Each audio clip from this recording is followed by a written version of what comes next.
नमस्कार दोस्तों, स्वागत है आपका stock market update master class में। इसको हम शॉर्ट फॉर्म में एसएमयू मास्टर क्लास के नाम से भी जानते हैं।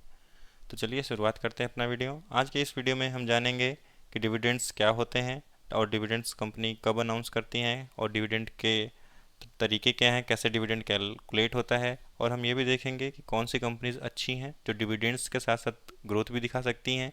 और हम डिविडेंड का फॉर्मूला भी देखेंगे कि क्या हमें कौन सी कंपनी, इससे आपको आइडिया लग जाएगा कि हमें कौन सी कंपनी में इन्वेस्ट कर सकते हैं और कौन सी कंपनी में इन्वेस्ट नहीं कर सकते। तो चलिए स्टार्ट करते हैं अपना वीडियो। और स्टार्ट करने से पहले डिस्क्लेमर दे देता हूँ, ये video only for educational purpose के लिए बनाई जाती है। इसमें कोई भी बाई और सेल का रिकमेंडेशन नहीं दिया जाता। तो बात करें पहले तो डिविडेंड क्या होता है। तो डिविडेंड होता है बेसिकली जो भी कंपनी प्रॉफिट अर्न करती है और प्रॉफिट का जो वो पे आउट करती है अपने शेयर होल्डर्स को, उसको हम डिविडेंड के नाम से जानते हैं। जरूरी नहीं है कि वही कंपनी डिविडेंड दे जो प्रॉफिट दिखा रही हैं। वो सारी कंपनीज भी डिविडेंड दे सकती हैं जो लॉस मेकिंग हैं, but generally loss making companies dividend नहीं देती हैं, प्रॉफिट मेकिंग कंपनीज ही डिविडेंड देती हैं। और ये भी जरूरी नहीं है कि जो जितनी भी कंपनीज प्रॉफिट मेकिंग हैं वो सारी की सारी डिविडेंड दें ही। ये डिपेंड करता है उनके मैनेजमेंट के ऊपर। तो अगर कंपनी चाहेगी तो वो डिविडेंड देगी, अगर कंपनी नहीं चाहेगी तो वो कंपनी डिविडेंड नहीं देगी, चाहे वो प्रॉफिटेबल हो ना हो। तो इस देखते हैं कैसे कैलकुलेट होता है डिविडेंड। तो सबसे पहले देखेंगे डिविडेंड पर शेयर, डीपीएस क्या होता है। डीपीएस को कैलकुलेट करने के लिए एनुअल डिविडेंड, जो कि हम मान लेते हैं कि कंपनी का एनुअल डिविडेंड 100 रुपये का है। जो भी कंपनीज डिविडेंड देती हैं, मान लेते हैं कि कंपनी एनुअल डिविडेंड 100 रुपये देती है। नंबर ऑफ शेयर आउटस्टैंडिंग, जितने भी शेयर मार्केट में लिस्टेड हैं, हम अगर मान लेते हैं कि कंपनी की जो शेयर्स हैं वो 200 मिलियन मार्केट में लिस्टेड हैं। अगर हम इसको डिवाइड करेंगे तो जो परसेंटेज हमारा बनेगा वो बनेगा 0.50%। 0.50% हमारा डीपीएस बन जाएगा। देन हम डिविडेंड याइल्ड कैलकुलेट करते हैं। डिविडेंड याइल्ड बेसिकली क्या होता है, याइल्ड का मतलब होता है परसेंटेज। जितना भी कंपनी डिविडेंड अनाउंस करती है उसको परसेंटेज में भी दिखाना होता है, इसलिए कंपनी डिविडेंड याइल्ड दिखाती हैं अपने शेयर होल्डर्स को। अब इसको कैसे कैलकुलेट करते हैं, एनुअल डिविडेंड पर शेयर जो कि हमने ऊपर निकाला 0.50 का है, 0.50 का है। देन हम शेयर प्राइस मान लेते हैं कि कंपनी का शेयर प्राइस जो अभी मार्केट में लिस्टेड है वो भी 100 रुपये का ही है, ताकि कैलकुलेशन के लिए ईजी हो।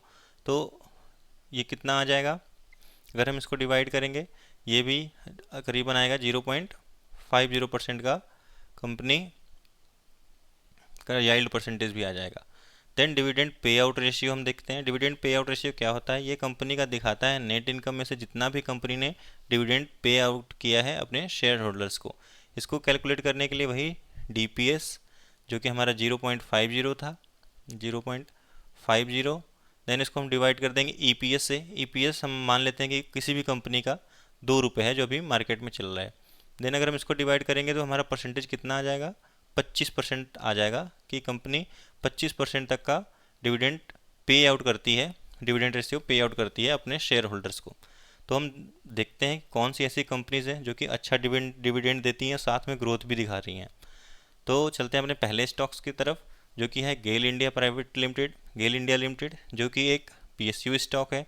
अगर हम इसके प्रॉफिट की बात करें, किसी भी डिविडेंड याइल्ड परसेंटेज को देख के इन्वेस्ट करना नहीं होता, हमें कंपनी के प्रॉफिट और कंपनी का बिजनेस समझना होता है। अगर इसके प्रॉफिट को देखें तो कंपनी 4,786 करोड़ मतलब 4,786 करोड़, देन 3,160 एंड 108,074 करोड़ का प्रॉफिट अर्न कर रही थी। अगर हम इसके प्रॉफिट में देखें तो इनके प्रॉफिट स्टेबल नहीं है, यहाँ से प्रॉफिट गिरा, यहाँ पे प्रॉफिट डाउन हुआ, देन यहाँ पे प्रॉफिट अप हो गया, फिर यहाँ पे भी अप हुआ, यहाँ पे भी अप हुआ, यहाँ पे करीबन प्रॉफिट यहाँ भी अप हुआ, यहाँ गिरा, देन यहाँ पे ऑलमोस्ट डबल हो गया प्रॉफिट। बट यहाँ पे कंपनी का प्रॉफिट नेक्स्ट ईयर ही कंपनी का प्रॉफिट 0.5% मतलब आधे परसेंट से मतलब हाफ हो गया। तो कंपनी के प्रॉफिट में स्टेबिलिटी नहीं देखी जा सकती। तो अगर हम इसके डिविडेंड पे आउट की बात करें तो कंपनी का डिविडेंड पे आउट रेशियो 28%, 24, 37, 56, 43 ऐसे करके कंपनी अपने शेयर होल्डर्स को डिविडेंड देती है। तो अगर हम कंपनी के शेयर्स की बात करें तो गेल इंडिया का शेयर अगर हम देखें तो इन जो डिविडेंड याइल्ड परसेंटेज है 4.30% का है। अगर हम इनके 1 ईयर का रिटर्न देखें तो 1 ईयर में कंपनी ने 22% का लॉस दिखाया, जबकि 5 ईयर में कंपनी ने करीबन 1.5 गुना कर दिया है अपने इन्वेस्टर का पैसा। देन हम बात करते हैं अपनी नेक्स्ट कंपनी की, जो है Infosys India private limited. Infosys India private limited dividend pay out के लिए जानी जाती है। आप लोगों ने बहुत सारे केस स्टडी देखी होंगे जिसमें कि एक गांव के बहुत सारे लोगों ने इन्फोसिस लिमिटेड के शेयर खरीद रखे थे। कंपनी ने डिविडेंड पे आउट और स्प्लिट कर करके उन सारे जिनके जिनके पास भी स्टॉक थे आज उनके अकाउंट में बहुत सारे पैसे हैं। तो कंपनी का नेट प्रॉफिट देखें तो कंपनी का नेट प्रॉफिट 10,656 करोड़ का था, जो कि बढ़ के 12,000 का हो गया। देन 13, 14, 16, 15, 16, 19, 22, 24, 26 एंड देन अभी तक 26,750 करोड़ का प्रॉफिट देखा जा सकता है। तो प्रॉफिट में हम देख रहे हैं कि company year on year growth ही कर रही है। और डिविडेंड पे आउट की बात करें तो कंपनी 34, 55, 41%, 41, 49, 59, 60, 45, 59, 59, 58, 73 एंड 67% तक का डिविडेंड पे आउट करती है। यहाँ पे हम देखेंगे कंपनी ने 73% तक का डिविडेंड अनाउंस किया है। डिविडेंड जब बढ़ता है तो उसके उसके पीछे का रीज़न होता है शेयर प्राइस में गिरावट। जब भी कंपनी का शेयर प्राइस गिरता है तो कंपनी का डिविडेंड परसेंटेज बढ़ जाता है, और जब कंपनी का शेयर प्राइस ऊपर चल रहा होता है तो कंपनी के डिविडेंड चाइल्ड परसेंटेज में ज़्यादा ग्रोथ नहीं देखी जा सकती, क्योंकि ये रिलेटेड होता है शेयर प्राइस से। देन अगर हम कंपनी के पे आउट की बात करें तो कंपनी 2022 में कंपनी ने इंटरिम डिविडेंड दिया था 1650 रुपये का, 16 रुपये 50 पैसे का।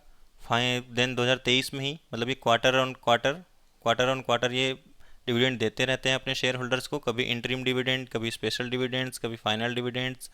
तो ऐसे ऐसे करके अभी रिसेंटली कंपनी ने जो अपना रिजल्ट अनाउंस किया था 30 मई को इन्होंने एक्स डेट रखा था, और इसमें 22 रुपये पर शेयर का डिविडेंड कंपनी ने अनाउंस किया था।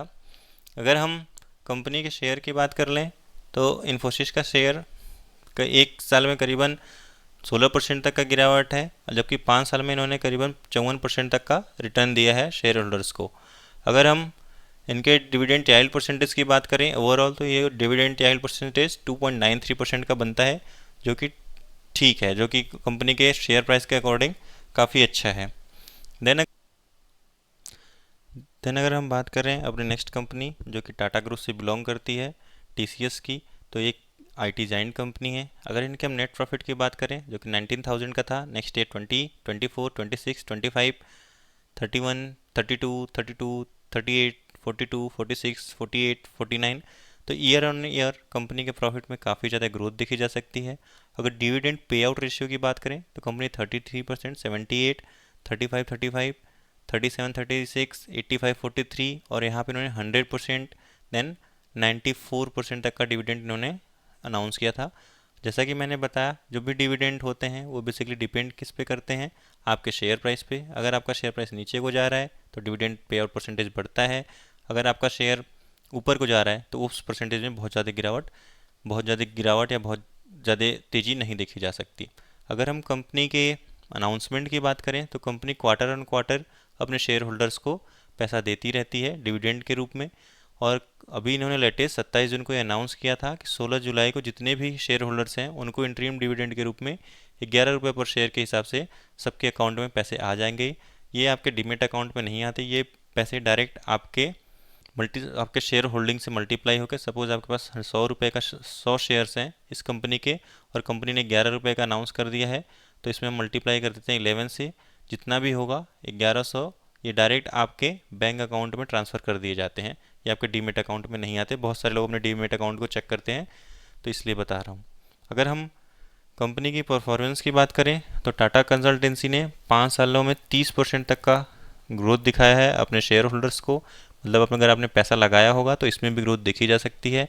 और इनके डिविडेंड चाइल्ड परसेंटेज की बात करें तो 2.03% का डिविडेंड चाइल्ड परसेंटेज इनका बनता है। देन अगर हम नेक्स्ट बात करें अपनी नेक्स्ट कंपनी की जो कि टाटा ग्रुप से ही बिलोंग करती है, जो कि है द टाटा पावर कंपनी। बाकी सारी कंपनीज अभी हमने जो देखी वो सारी quarter on quarter dividend announce करती थी, बट ये company year on year 17, 18, 19, 20, 21, 22, 23, 24 and latest इन्होंने 25 में इन्होंने अनाउंस कर दिया था फाइनल डिविडेंड 2 रुपये 25 पैसे का अपने शेयर होल्डर्स के लिए। देन अगर हम कंपनी के परफॉर्मेंस की बात करें, अगर हम कंपनी के परफॉर्मेंस की बात करें तो टाटा पावर कंपनी ने 5 सालों में करीबन 684% तक का ग्रोथ दिखाया है। मतलब अगर किसी ने इस कंपनी में 5 साल पहले 1000 रुपये लगाए होते तो आज वो पैसा बढ़ के 6000 हो जाता। साथ में कंपनी ने हर साल अपने शेयर होल्डर्स को डिविडेंड भी दिया है। देन अब हम बात करने वाले हैं कि कौन सी ऐसी कंपनीज़ हैं जिनके डिविडेंड्स के पैसे मंडे को आने वाले हैं, जिन्होंने अपना एक्स डेट मंडे को रखा हुआ है। तो चलिए हम लिस्ट देख लेते हैं उन सारी कंपनीज़ की। तो उसमें हम बात करें तो सबसे पहला नाम आता है ब्रिटानिया इंडस्ट्रीज लिमिटेड का, जो कि एक एफएमसीजी की बहुत बड़ी कंपनी है।